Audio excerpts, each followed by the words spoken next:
Bom, vamos no nosso curso de Eletricidade e Magnetismo, no módulo 2, nós vamos analisar o campo elétrico produzido por uma carga elétrica pontiforme. Uma carga elétrica pontiforme é aquele em que a carga está concentrada num ponto de dimensões desprezíveis, né? Uma noção de campo. Os campos mais importantes e mais estudados em física, o campo elétrico, produzido por uma carga elétrica, o campo magnético, que nós podemos verificar, produzido por ímãs, e o campo gravitacional, produzido por corpos que têm massa, e é significativo quando a massa desse objeto é uma massa que tem uma magnitude grande, uma ordem de grandeza maior do que a dos corpos que estão presentes no nosso dia a dia, né? Bom, o nosso planeta, por exemplo, tem uma massa de ordem de grandeza muito maior do que a dos nossos corpos, né? E significa então que o campo gravitacional dele é um campo gravitacional significativo. Se eu colocar uma distância d da superfície do planeta, uma massa m, por causa do campo gravitacional, haverá uma força que nós chamamos de força-peso atuando sobre esse objeto de massa m. Como é que nós podemos definir então o campo gravitacional G? Como a força entre emão e minho, que eu chamo de força-peso, sobre a massa do objeto. Tudo bem? Bom, aí vem a definição de campo elétrico, né? Ele é uma propriedade física estabelecida em todos os pontos do espaço que estão sob a influência de uma carga elétrica. Eu chamo de carga-fonte, né? De tal forma que se eu colocar uma certa distância dele uma outra carguinha, né? Estou chamando essa aqui de carga de prova, ela fica sujeita a uma força. Então, olha que interessante, né? A carga-fonte, produzir um campo elétrico, esse campo elétrico faz com que, ao colocar uma carga de prova Qzinho, que é essa vermelhinha, ela fica sujeita a uma força, né? Bom, como é que encontra esse módulo do campo elétrico? Como é que a gente faz isso, né? Quando uma carga de prova é colocada em um ponto de espaço, ela sofre uma força que eu vou falar que é uma força F. Então, eu estou imaginando a nossa carga de prova, essa carga colocada no ponto P1, e a carga fonte é essa carga maior verde, né? Então, na presença da carga fonte, essa carga que eu estou chamando de P1 sente uma força. Como é que eu vou representar esse campo elétrico nesse ponto P1? É o valor da força que a carga de prova sente sobre o valor dessa carga de prova que eu estou chamando de Q0. O módulo de E, então, é módulo de F sobre o módulo da carga que foi colocado naquele ponto P1, né? Ou seja, o módulo de E é F sobre Q. Bom, como é que a gente pode pensar, então, se eu tenho uma carga fonte vermelha, que estou chamando de Qzão, a uma distância d eu estou colocando uma carga de prova mais Qzinho, por causa do campo elétrico E produzido pela carga fonte, a carga de prova sente uma força que nós chamamos de força F. Se eu acabar de utilizar a equação que nós colocamos, que campo elétrico é força sobre carga, a força que atua entre Qzão e Qzinho é a lei de Coulomb, K, Qzão, Qzinho sobre D ao quadrado. Só que o campo elétrico, essa força está dividindo por Qzinho. Como o Qzinho que está no numerador pode cancelar com o Qzinho que está no denominador, nós temos a seguinte expressão para o campo elétrico produzido por uma carga. O módulo de E, presta atenção que é o módulo, é K, o valor do módulo da carga fonte, Q, sobre a distância ao quadrado da carga fonte até o ponto onde eu quero determinar o campo. Então, Qzão, estou chamando de carga fonte, Qzinho, carga de prova colocada no ponto P, D é a distância do ponto P à carga fonte. A unidade que nós utilizamos para o campo elétrico, como o campo elétrico é definido como força por carga, então no sistema internacional é Newton por Coulomb. Bom, como é que ficaria o gráfico da intensidade do campo elétrico em relação à distância, né? O campo elétrico cai com a distância elevada ao quadrado. Então, se eu pegar um ponto no meio dessa hipérbole cúbica, né, em que a distância é d e o campo elétrico é E, se eu diminuo a distância para d sobre 2, o campo vai ficar 4 vezes maior, 4e. Se eu aumento a distância para 2d, o campo vai ficar 4 vezes menor, e sobre 4, né? Bom, é importante que a gente perceba que a existência do campo elétrico não depende da carga de prova, ela independe da carga de prova. Outra coisa, outra unidade para o campo elétrico é o volt por metro. E a intensidade, a direção e o sentido dependem do ponto do campo, da carga onde o corpo é que produz o campo, da carga do corpo e do meio que envolve essa carga, né? Agora, é muito importante a gente observar as linhas de campo elétrico, isso é fundamental, né? A gente sabe que carga positiva produz linhas de campo de afastamento, que apontam para fora da carga positiva.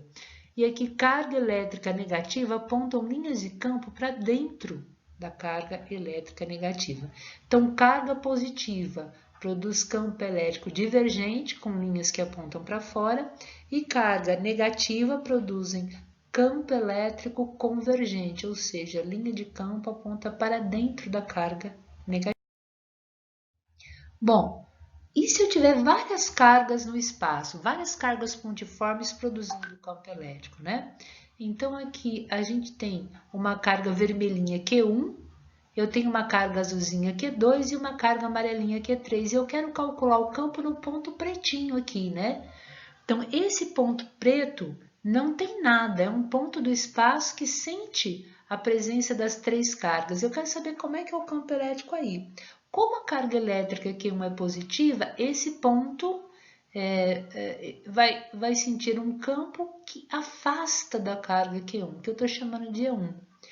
Esse ponto, na presença da carga Q2, aponta para dentro da carga Q2, porque Q2 é negativo, então é um campo convergente. E como Q3 é negativo, esse ponto afasta, tem um campo aqui divergente em relação a Q3.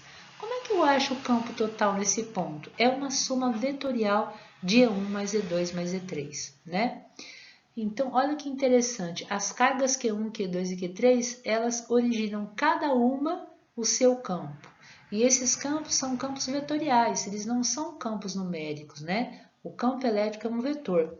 O resultante, o campo elétrico total, é a soma vetorial de E1, E2 e E3 produzidos separadamente no ponto P, né? Aqui é muito importante a gente analisar a natureza vetorial do campo elétrico.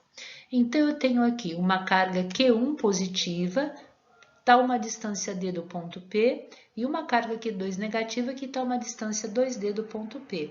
Vou desenhar o campo elétrico no ponto P produzido por Q1 e por Q2. Olha, o E1, como Q1 é positivo, é um campo que afasta o ponto P da carga Q1, e como Q2 é negativo, E2 aponta para dentro da carga E2. Prestem bem atenção que a origem dos dois vetores foram desenhados em cima do ponto P. Como é que eu encontro agora o resultante? Eu vou traçar uma paralela ao campo E2, uma paralela ao campo E1, estou usando a regra do paralelogramo, e o campo resultante começa da origem do ponto P e aponta aí na extremidade da figura do paralelogramo, né? Ainda vamos ter outro exemplo, né? Eu tenho uma carga Q1 positiva, uma carga Q2 negativa, eles estão aí nos vértices de um triângulo equilátero, estão na base desse triângulo equilátero. E eu quero desenhar o campo elétrico naquele ponto P, né? Então, por causa da carga Q1, o campo E1 é um campo de afastamento, é um campo divergente. Presta atenção que a origem do E1 está em cima do ponto P, não está em cima da carga Q1. Por causa da carga Q2, o ponto P sente um campo apontando para dentro de Q2, porque Q2 é negativo, né? Como é que eu desenho o campo resultante? Usando a regra do paralelogramo. Traço uma reta paralela a E2 e uma reta paralela a E1. A resultante, então, é o ER. Como é que eu calculo se eu sei o ângulo alfa entre E1 e E2, né? Se alfa é igual a 120 graus, eu sei que o ER é a soma de dois vetores, mas somar vetores não é somar número, então a gente tem que usar a lei dos cossenos. O R é raiz quadrada de E1 ao quadrado mais E2 ao quadrado, mais 2 vezes E1 vezes E2 vezes cosseno de alfa, tá? Bom, é muito importante agora a gente analisar algumas características das linhas de campo elétrico, né? Elas sempre são perpendiculares às superfícies dos corpos carregados. Então, se eu olhar essa linha de campo e o ângulo alfa, esse ângulo alfa é 90 graus entre a superfície da minha carga e a minha linha do campo elétrico, né? Isso é muito importante. Aqui eu tenho um sistema de duas placas carregadas, né? As linhas de campo vão da positiva para a negativa e o ângulo alfa entre a superfície da placa positiva e a linha de campo também é 90 graus. Segunda propriedade, né? O vetor campo elétrico é sempre tangente a uma linha de força. Linha de força ou linha de campo, né? São sinônimos para a gente, em qualquer ponto. Então, eu tenho uma carga positiva, uma carga negativa. As linhas de campo vão apontar da positiva para a negativa, olha, saindo da positiva e apontando para dentro da negativa. Se eu quiser, por exemplo, determinar o campo elétrico em qualquer ponto, eu sempre tenho que pegar uma reta tangente ao ponto onde eu quero analisar. Então, eu vou mostrar vários pontos, né? E vocês vão ver que em todos esses pontos o campo elétrico está tangenciando a linha de força ou linha de campo elétrico, tá? A última agora, a gente vai ver a característica das linhas de campo elétrico ligadas à concentração das linhas de força. Essa concentração é diretamente proporcional ao valor do campo elétrico. Quando as linhas estão mais próximas, o campo é mais intenso, ou seja, ele tem maior valor. Então, nós temos de novo a carga positiva e carga negativa, e nós estamos desenhando as linhas de campo em torno dessas cargas. Elas saem das positivas e está saindo da carga positiva e apontando para dentro da negativa. Se eu pegar o ponto A e o ponto B, né? No ponto A, as linhas estão mais próximas e no ponto B, as linhas estão mais afastadas. Então, como em A a densidade de linhas é maior do que em B, o que eu sei? Que o módulo do campo elétrico em A é maior do que o campo elétrico em B, né? Aqui nós temos uma única carga positiva pontiforme e temos as linhas de campo em volta dessa carga pontiforme. Se eu pegar o ponto A muito próximo à carga e um ponto B mais distante, o que a gente está vendo? Que em A, de novo, as linhas estão mais próximas, a densidade é maior. Em B, elas estão mais afastadas. Então, novamente, o campo elétrico no ponto A é maior que o campo elétrico no ponto B. E aqui nós temos a região de duas placas planas paralelas, onde as linhas de força estão saindo da placa positiva e apontando para dentro da placa negativa. E elas são equidistantes. Então, se eu pegar um ponto A e um ponto B, o que eu estou percebendo?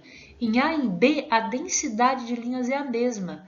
Eu não tenho mais as linhas mais próximas em A ou menos próximas em B. A distância entre as linhas é a mesma.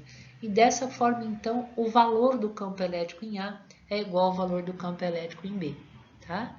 Bom, então espero que vocês tenham entendido, é uma síntese bem rápida.